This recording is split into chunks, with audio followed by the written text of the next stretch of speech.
Hi, welcome to SBR Sports Picks. I'm Peter Loshak. It's Week 6 in the NFL. This is the Into the Weekend with BetDSI show that we do with Brent, the headlines manager at DSI Sportsbook, every Friday in college and NFL. Right now, we're looking ahead to NFL Week 6. And Brent, last week in our show, the plays that you told us the Sharps were on went only 2-4, but the Sharps are still having a great year overall in the NFL. How are things going with respect to NFL action at DSI these days?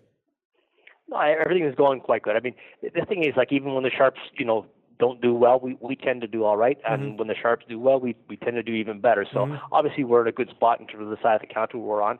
And I mean, NFL is just a great time of year for people betting everything. I mean, you talk about right now, we've got, baseball keeping us alive. Hockey season just started, NBA exhibition, so that's just right around the corner. So it's kind of a great time to be in the sportsbook industry, that's for sure. All right. Well, the first game I want to ask about is Cincinnati and the Pats, and both of these teams were on the wrong side of sharp plays last week. The Sharps, of course, bet Cincinnati and lost when they got blown out by Dallas, and the Sharps were supposedly on Cleveland, fading the Pats as a big road favorite, and we saw what the Pats did. Now the Pats are an 8.5 or 9-point favorite right now. Of course, as you've told us many times, pretty much every week, the Pats are an overwhelming public side.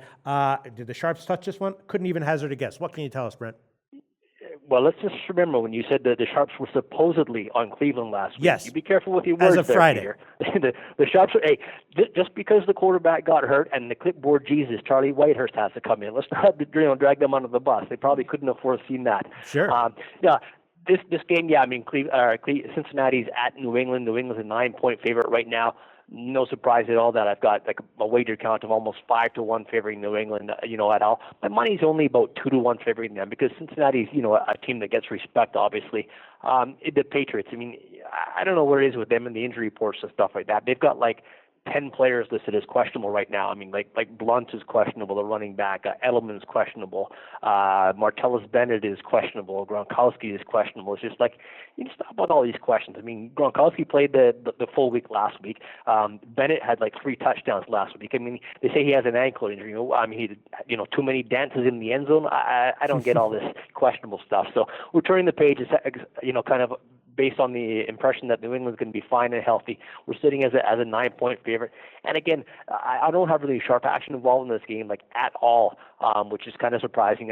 I personally thought that someone would jump in on the Bengals. It just seems like 9 points is a lot. They've had a decent defense traditionally, and you figure that they should be able to air it out with Green and Dalton against the Patriots. But nothing really to write home about in terms of sharps involved in this game. As I mentioned, my wager count is almost 5-1 in favor of New England, and the total, of course, public are way over on the total. My count on the total is almost like 10-1 on the over. So we opened this game like at 9, and we're basically still at 9, and just haven't had a reason to move off it. Total wise, I mean, we've gone from 46.5 up to 47.5. No under money yet though. Right. All right. So no sharp money on Cincinnati or the under. That tells me maybe the Pats and the over are actually good bets this week. And then we have Atlanta at Seattle. I have to ask about this one because this is the most asked about game of the week, and it's obvious why, right? The Falcons have been awesome. 4 straight margin covers coming off of a great game at Denver, but now they're going into Seattle. Seattle's off a bye. They have that huge home field advantage. Line is 6 or 6.5. I couldn't even hazard a guess again as to how the Sharps might respond to this other than to assume that they're probably not on it. And the public, I don't know. I mean, I know the public loves to bet Seattle at home, but in light of like how great the Falcons have been, over multiple weeks recently, maybe that's not the case. What can you tell us about Atlanta at Seattle? Yeah, I mean, Atlanta's won 4 in a row, and you kind of look at them. They've been in spots where you figure they might get let down. I mean, they had back-to-back road games early in the week at Oakland and then at New Orleans. Then they were at home and they beat Carolina. You figure that was a big win for them. They got to go out on the road at Denver. That's got to be a tough spot. And they go from at Denver to at Seattle. It's just like, I mean, the schedule doesn't look too favorably upon them, but they've won 4 straight games, and lo and behold, the Sharps are on them this week. Wow. Yeah. I got sharp action on Atlanta, plus 6.5. We're sitting at Seattle as a 6-point favorite right now. Again, I've got, in terms of public, I've got, really good two-way action. So the real, blip in my chart, if you want to call it, is the money that comes on Atlanta. So my count isn't so bad at all in terms of the actual number of wagers I've taken, but my dollar volume in terms of the actual number of wagers I've taken is almost 3-1 in favor of Atlanta. Mm-hmm. I've taken sharp action on the Falcons. The total is another situation where I've got a case where I've got under money on this game. The sharp money came under 47 as well. So we're sitting at 45.5 right now. Looking at my wager count, the actual number of bets I've taken is almost 2-1 in favor of the over, which is mostly public money, of course. But my dollar volume is almost like 4-1 towards the under, which is the sharp money indicating that. So it's an interesting spot. I just want to mention because, playing teams coming off a bye has been a real strong play, and Seattle, is off the bye last week, and Atlanta's kind of just seems like a tough schedule spot for them, but I'm not going to argue with these sharps. All right, the public split on the side in terms of Atlanta, Seattle. That doesn't surprise me, but the sharps taking a position on Atlanta plus 6.5, which is still available market wide. All right, and then the next thing I want to ask you about Philly and Washington, and of course we know that the sharps supposedly were on Philly last week. The line went up to a 3.5 last week, and they of course lost at Detroit. And Washington 3 straight covers. We know that the sharp money in general has favored Washington pretty heavily so far this year. They're a home underdog to Philly. Line has gone up a little bit more, so maybe that indicates sharps again on Philly this week. What can you tell us about Philly at Washington? Philly is road favorite.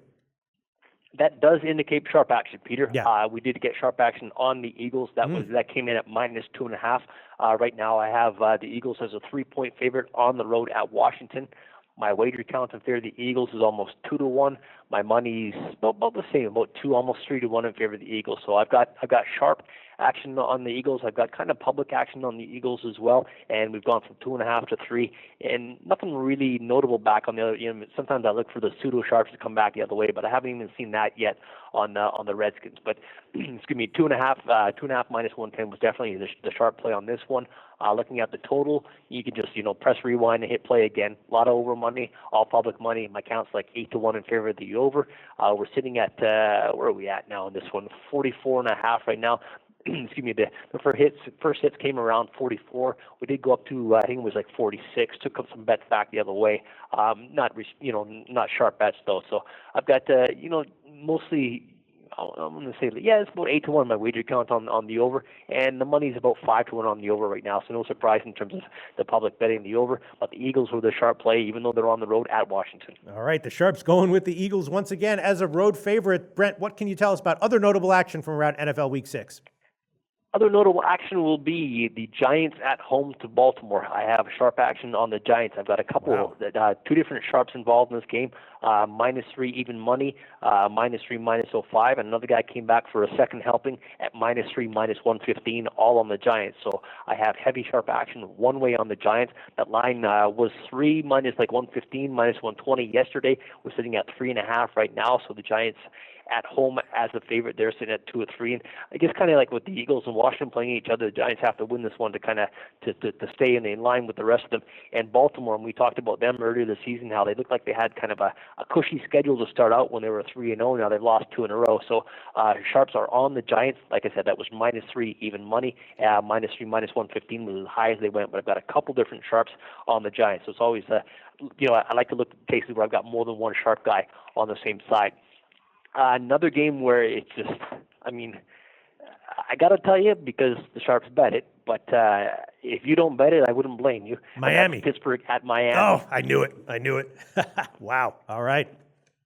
Yeah, the Pittsburgh line was as high as 8. I had a sharp guy take Miami plus the 8. We dropped down to 7.5. I had another sharp guy take Miami plus the 7.5. So, again, 2 sharps involved in this game. Wow. My chart is 8-1 in terms of the actual number of wagers I've taken favoring the over. So I got a lot of public money all over the Steelers. My actual dollar volume, 3-1 favoring the Miami Dolphins. Again, that sharp money with the bigger, deeper pockets who are firing on Miami. So, it's just like Miami. I just don't know what you can possibly see in that team to like them, other than maybe a schedule spot bad for Pittsburgh. You're looking at a letdown or something. I don't know. I can't make sense of this one, but I just know the facts are the facts. And I have 2 different sharps on Miami plus 8 and plus 7.5. This is a team who was at home last week and allowed 30 points to Tennessee. So what's Pittsburgh going to do?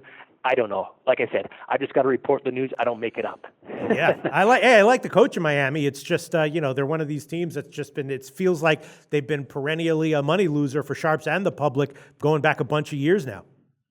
Yeah, it's just I don't know. I can't make sense of that other than the line just being too high, I guess. But I don't know. I mean, Pittsburgh looks like they can put up a ton of points, but we'll see what happens when they play football on Sunday. Moving right along, we've got the Kansas City Chiefs at the Oakland Raiders. Now, I've typically had a lot of sharp action, throughout the weeks on Oakland. They've won 3 in a row and sitting at 4-1. And Kansas City is 2-2. It's kind of like this might be a big game for Kansas City in terms of looking at the division and stuff like that. But I did get sharp action on Kansas City when the line was a pick. So the line is up to Kansas City -1, -115. So they're a road favorite now at Oakland. Sharp action again, like I said, on Kansas City at a pick. This, in terms of the division and stuff like that, this looks like it's definitely a big game for sure. I want to mention Dallas and Green Bay. It's not often that we get to talk about a money line bet, but I did get a sharp money line bet on the Packers. Now, they didn't play the spread at all. The line has moved from 3.5 up to 4 -115 on Green Bay. I took a sharp bet on the money line on the Packers at -185, so I want to mention that. They're at home to Dallas. And the last one I got for you is Indianapolis at Houston. There's a total play there, and this is kind of not a good spot for us because generally speaking, on a Sunday night game, you're going to get a lot of public money betting the overs. Yeah. When the Colts are playing, they're going to be betting the overs, and now I got sharp action on the over as well. So right now we're sitting with the Colts at Houston. The total right now is 48, and the sharp action I took was over 46.5. My wager count is about 4-1 on the over, and my money is about the same way, Peter. Brent, once again, thanks so much for your time. We'll talk to you again next week for NFL Week 7. Have a great one. Thanks. Do your research before you bet. Check out our ratings guide to see which books have the best ratings and sign-up bonuses. Open up several accounts and shop for lines at sbrodds.com. Always be ahead of the game.